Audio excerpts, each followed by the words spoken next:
so that you can just live on another day. Because your life is so precious to you. Now, if that is called love, I don't think that is scriptural love. That is a secular love. So love is taking action. Besides loving the ones that is beside us and we can love easily, how about those who are not our loved ones, who are just a passerby, who is just a friend, whom you do not have that kind of relationship?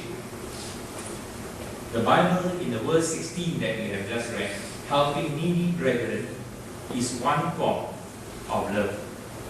Now sometimes we may have brethren in the church, but we do not know them very well. But why do we want to still help them? Because it is a command from God. Okay, now we go a little bit outside the family. Because the brethren in the church is still a family. What about those outside that you bump into on the way wherever you are? In the book of James chapter 2, verse 15 to 16, if you have the Bible, James chapter 2, verse 15 to 16, here the Bible tells us another avenue we can show them. If a brother or sister is naked and destitute of daily food, and one of you says to them, depart in peace, be warm and filled, but you do not give them the things which are needed for the body, what does it profit?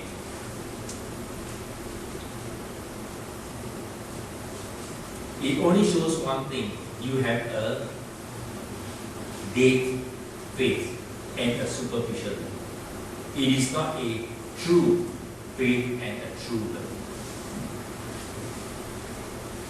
One day, I remember, I flew into Boston, the land which I've never been before, and which I never wanted to go, because I always feared for myself, if I were to go to US, I may not come back alive. So I never want to go to America at all, despite the fact that my bosses have been asking me, but you must be transferred to US to work. You have to be transferred there. In 1978, 79, they wanted to take me and post me to St. Paul, Minnesota. And I said, thank you very much. I'm not interested. If you force me to go to St. Paul, I will hand in my letter of resignation. And I handed in my letter of resignation, and I went to a different company. Again, they wanted to send me to the United States, and again, I handed in my resignation.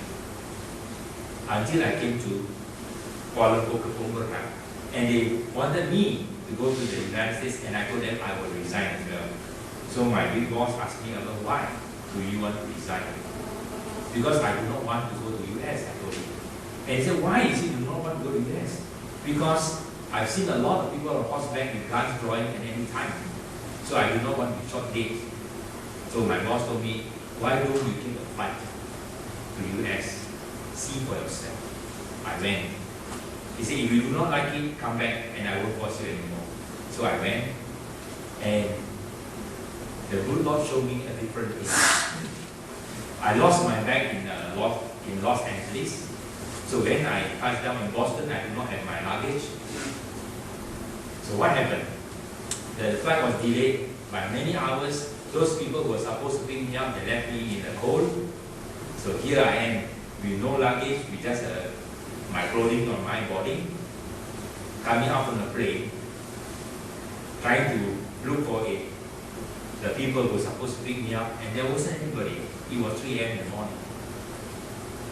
But the Lord showed me a different thing. While on the plane, sitting beside me was the vice president of Adidas, and I was preaching to him Christ, talking to him about Christ, the love of God, and this and that. And when we touched down, he bade me farewell, and he went off to take his car. But I think as an American, he knew that I'll be heading for trouble at 3 a.m. in the morning. Now this is where love comes into a neighbor, and love comes into a stranger, whom I shared the gospel. He went to his car, and then he drove past me, and he stopped in front of me, and he opened lowered down his windscreen, and he said, Albert, hop in my car. I said, no, I'm waiting for my transport. And he told me, forget about it. rain coming. So I went into the car and he told me, where are you going? I said, I'm going to Summerfield Street in Walton Street. And he said, I will take you there. I said, do you know where is that? Summerfield Street. He says, in America, we know where we are. So he just took his phone, tick. Then he listened to something and said, okay, I know where you are and I'm going to take you there. And he drove me all the way to Walton, put me in the hotel, right on the doorstep, and he said, Albert, this is what we Christians are. We love one another.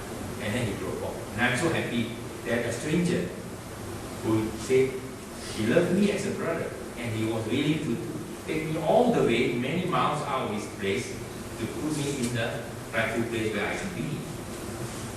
So this guy, he didn't just show love superficially. He showed love with action. Would you want to drive somebody 50 miles away to drop him there and then turn back again, another 50 miles to go to your own place? Many will say, I think I'll book your taxi. Right? But that is love. So why am I sharing this with you? Because this is to tell us one thing, that as a Christian, you are very blessed. Wherever you go, as long as you preach the gospel, love will come by. And people will show love to you. So love is more than words. Notice the book of James and John both ask rhetorical questions. What does it profit? The answer is obviously nothing. How does the love of God abide in him? The answer is obviously it does not. If it is just mere words, you will not have anything from God, and you will not have it abiding in you as well, because you are not a child of God. So the secret was in the last few verses, which you can read. In verse 22, and whatsoever we ask, we receive of him, because we keep his commandments and do those things that are pleasing in his sight. So this is what we need to do, keep his commandment. And today, this morning, we studied from the book of Joel. They have been warned by Joel to keep the commandment of God. And that is to love God. If today you have not been keeping his commandment, the Lord will not dwell in you. Love is definitely not a word, but it's an action, and it has to be beneficial in order for God to keep on propagating love. Everything else will cease, but charity and love will continue. And why must God keep on prescribing love to you, even if you do not want it? But God has been dishing it out to you. There must be a reason, because the love is beneficial. It can give us one thing,